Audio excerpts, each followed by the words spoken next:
italien. Mais avant tout, il faut que tu saches qu'il y a 3 familles de verbes.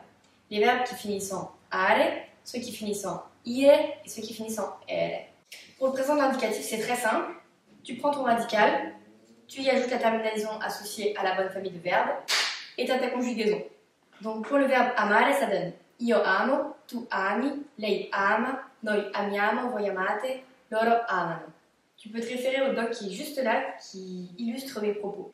Pour le verbe temere, ça fait io temo, tu temi, lei teme, noi temiamo, voi temete, loro temono. Et pour les verbes en ire, avec le verbe partire, ça fait io parto, tu parti, lei parte, noi partiamo, voi partite, loro partono.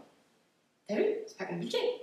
Mais il y a bien sûr des formes irrégulières. Et avant de t'en parler, je vais t'expliquer comment se conjugue le verbe essere et le verbe avere, dont tu vas devoir te servir beaucoup pour conjuguer par exemple le passato prossimo. Ces formes seront à apprendre par cœur parce que tu vas les rencontrer quasiment à chaque fois que tu fais une phrase en italien. Le verbe essere se conjugue comme ça. Io sono, tu sei, lei è, noi siamo, voi siete, loro sono. N'oublie pas pour la troisième personne, sur le E, il y a un accent quand c'est conjugué. Mais par exemple, quand tu veux dire un tel et un tel, par exemple Giovanni et Marco, là tu ne mettras pas d'accent parce que c'est pas un verbe conjugué. Et pour le verbe avere, ça fait io ho, tu hai, lei ha, noi abbiamo, voi avete, loro hanno. Je te mets les formes irrégulières ici, que tu devras bien sûr apprendre par cœur pour pas te foirer lors du midterm. On passe maintenant au passato prossimo, qui est l'équivalent du passé composé en français. Voilà comment il se compose.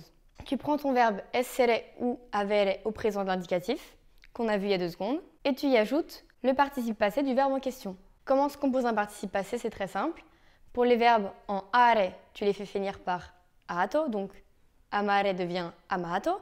Pareil pour les verbes en ere, sauf que cette fois, terminaison uto, temere, temuto. Et pour les verbes en ire, ils vont terminer par ito, partire, partito. Une fois que tu as compris comment fonctionnaient les participes passés, c'est tout con. Tu as juste à reprendre ta conjugaison au présent de l'indicatif à la bonne personne bien sûr, et tu y ajoutes ton participe passé. Pour le verbe aimer par exemple, ça fait ho amato, hai amato, ha amato, etc. Pour les verbes qui se composent avec le verbe avere, la terminaison se finira toujours par o. En revanche, pour les verbes qui se composent avec le verbe essere, si moi je suis une fille et que je veux dire je suis allée au cinéma, je veux dire sono andata al cinema.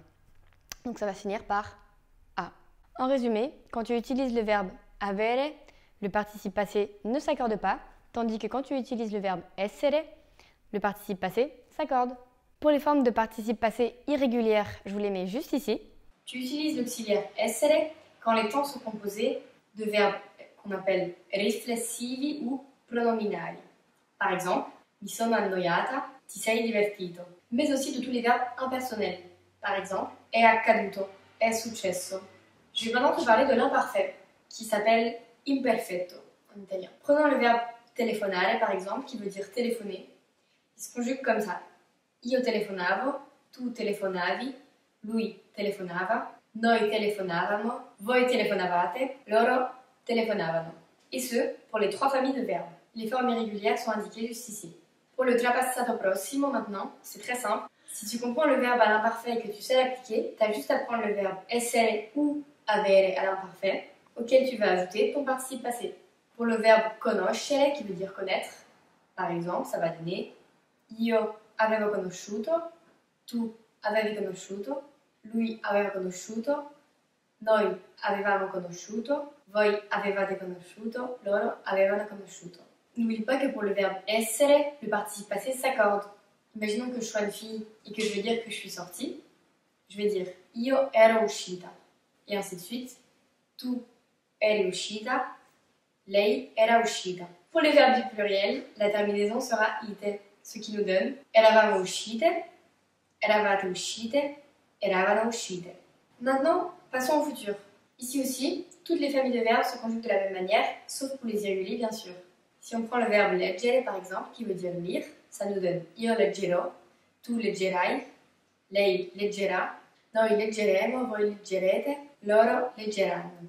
N'oublie pas l'accent sur le A, à la première personne du singulier, io, et à la troisième personne du singulier, lei et lui. Ici aussi, tu dois bien apprendre les verbes essere et avere qui vont t'aider pour former le futuro anteriore. qui se forme de la manière suivante. Futuro semplice plus participe passé. Bon, je le répète plus, mais pour le verbe essere, ça s'accorde, tandis que pour le verbe avere, ça ne s'accorde pas.